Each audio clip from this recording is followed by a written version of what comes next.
There was something haunting in his posture. Not the menace of a monster, but the sadness of someone lost. Ivana crouched low in the grass, her breath caught in her chest, but her fear had melted into something else. Curiosity, and then compassion. He's not a monster, she whispered to herself. He's just broken. The young man lingered in the garden for a moment, then turned back toward the cottage. His movements were quiet, almost ghost-like. As he reached the door, he paused and looked up at the sky, as if searching for a memory just out of reach. Then he disappeared inside.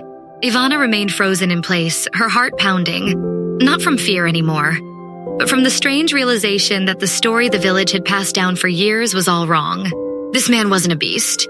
He was something much sadder. What Ivana didn't know, what no one remembered, was that the man was once Prince Elian, the firstborn son of the late King Therion. A kind, wise-hearted boy, Elian had been groomed to lead the kingdom with fairness and strength.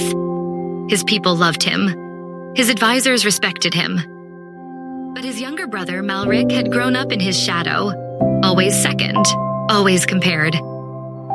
Over time, envy turned bitter, and as their father's health declined, Malric saw his chance. One morning, with a smile and false warmth, Malric invited Elian on a hunting trip in the eastern woods, a place thick with trees and silence. They rode deep into the forest, farther than they'd ever gone. There, Malric's plan was waiting. Masked robbers ambushed the prince, their attack swift and merciless. Elian fought back, but he was outnumbered. They beat him until he collapsed in the leaves, his crown lost, his name stripped from the future. Believing he would die, they left him there, broken, bleeding, and alone. But fate intervened. Rain fell. Time passed. And somehow, Elian lived.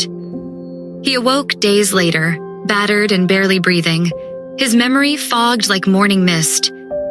He stumbled through the woods, dragging his wounded body past trees he didn't recognize, until he came upon the cottage, a forgotten structure from an old royal hunting ground. With no recollection of who he was and no one searching for him, Elian remained. Over time, the vines grew thicker around the roof.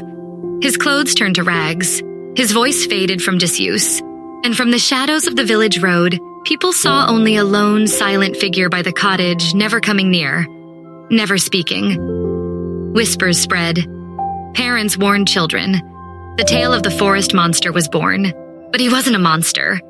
He was a fallen prince with no memory, no crown, and no one left to tell the truth. Until Ivana.